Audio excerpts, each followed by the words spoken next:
no secret that I love bats and birds. Joining us in our Good Stuff lab to chat about the science behind animals flying is my bud, Dan Riskin. Hey, Dan. Hey, how are you? I'm great. How are you? Bats and birds. Bats I love and that birds. stuff. I know. I'm so thrilled about this. Okay. I'm like arguably too amped about this segment. But before we get into that, you've been studying bats for years. So tell us a bit more about the research that you do and like kind of why. Yeah, I wanted to show you some videos I've shot in the lab to study how bats fly, right? And so what we do is we take a bat, we fly it in what's called a wind tunnel. So it's flying forward at 5 meters a second, but as it goes forward, the wind is going past it at 5 meters a second, so it sort of sits still for us. Whoa. I've painted little dots on its wings. This is a dog-faced fruit bat from Southeast Asia, and we're recording how it moves so we can understand how it moves the air to produce the forces it needs to stay in the air. Whoa, that is really cool. That also looked fake, and I know it wasn't. Very cool. No, yeah. very real. Okay, and then you've got another video. Yeah, this is a big one. Yeah, this is one of the biggest bats in the world. This one has about a 5-foot wingspan from wingtip to wingtip. And it's from Southeast Asia too, but that's from a captive colony in Florida. And again, painting dots, flying the bats, trying to understand how they stay in the air. And so we take the data that come from these, we film them with different cameras, and we reconstruct exactly how the membranes of the wings are moving as these bats fly. Okay. We make these computer models, and then we try to calculate what happens in the air behind it, because ultimately that's where the rubber hits the road, but you're in the air. So it's a weird analogy.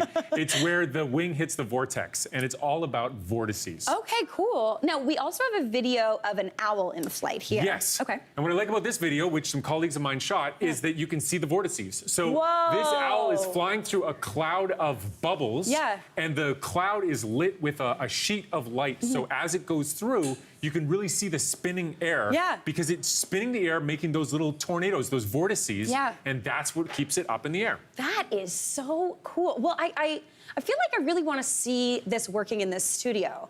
Do you happen to have a vortex cannon? Oh, vortex cannon? Yeah. Yeah, I do have a vortex cannon. Okay, let's go see that vortex cannon. Okay.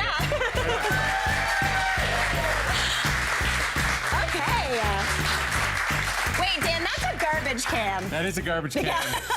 It's also a vortex cannon. Okay. So, yeah, your team put this together. They made it from a garbage can. My girl Jo crushed it. She nailed it. And it works beautifully. So, cut a small hole out the bottom. Put some plastic across the top, and then this is bungee cord to hold it still. Yeah. Pretty simple, but it works really nicely. And so when I hit this, what it's gonna do is it's gonna force the air out, but that smaller entrance is gonna make it into a ring, a vortex that's gonna travel through space. Okay, So, shall we see this baby in action? Okay, we've got our party cups. Okay, wish me luck here. Okay, good luck. Whoa! Yeah, it's pretty fun. That was awesome. Can we get some, did you feel it? Okay, feel that? we need to have somebody else up here to test this out. Sarah, come on up. Sarah, come on. All right, Sarah, how are you? I'm ready. Are you ready? I'm ready. Okay. Pretty great, isn't it? I'm in a music video. It was very Beyonce, I'm not gonna lie. Maybe that's what she uses. It's the Beyonce-nator. Yeah. But she doesn't use a garbage can, I'm No, sure. I don't think so. No. Sarah, you nailed it. Oh, thank you. You look beautiful. Thank you. Great job. Yeah, one more for the road. Do you want to hit her? Oh, yeah, let's go for it. Okay, 1 second. Okay. That's great. All right. It's invisible. Yes. So let's try to make it visible. Perfect, okay. I've got a smoke machine here. So I'm just gonna fill this thing with smoke. This is like, you know, when I say smoke machine, it's the kind of thing you use to make a thriller video or a Halloween party. I could have made my steak over this, and we would have been fine. All right, so now this thing is filled with smoke. Okay. Now I'm gonna hit Sarah. And we're gonna see the vortex? Oh my gosh! That was Isn't that fun? You gotta try. Okay, I gotta give it a go. So Okay. fun. One sec. Nice. And now we hit the audience. There we go. Good. Yeah, so fun. That is super fun. It's physics, right? So when an animal's flying, they're using the same physics. Just like you felt that air push on you, those animals, when they push down in the air, they're making a giant vortex behind them. The back of the ring is where they took off. The front of the ring is right ahead of them. And they're creating this really long oval-shaped vortex as they fly forward. And that's what those spinning things are that you saw under the owl. Oh my gosh, so that's how like planes move too? That's also how planes move. Yeah. And when planes go through the clouds, sometimes you see the little spinnies, and that's vortices there too. Little spinnies, that's what I would call them. Yeah. All right, thank you, Sarah, you nailed it. Thank you.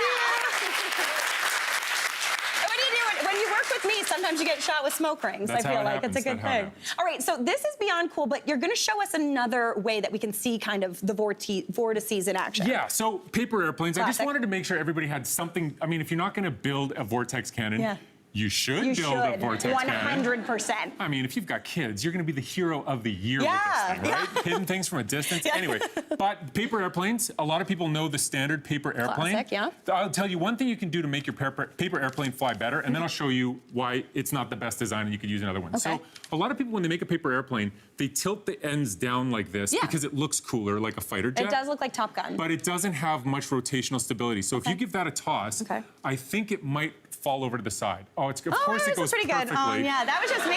That's paper airplane expert.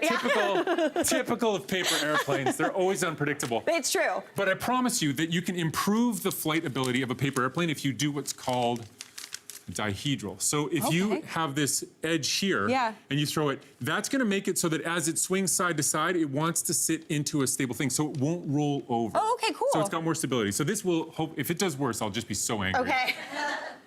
Honestly, no, that was straight. That was straight, but it was also straight, yeah. But that does also show the reason it's not flying that well is it's not making a good vortex. And so people spend a lot of energy making better paper airplanes. This is called a Nakamura lock. It's a pretty good paper airplane. That is like the bee's knees And of a I'll paper tell you who airplane. taught me how to make this is my 12-year-old son. Oh, nice. Yeah. And so this is going to just fly way better because I want you to know that it's making better vortices. That's why paper airplanes fly better. Whoa! See, so it's all about the vortices. It's all about the vortices, Dan. That was awesome. Truly one of the best things I've ever done. Right on. Hey, Mary here. What did you think? Drop your comments below and don't forget to like and subscribe for more of the good stuff.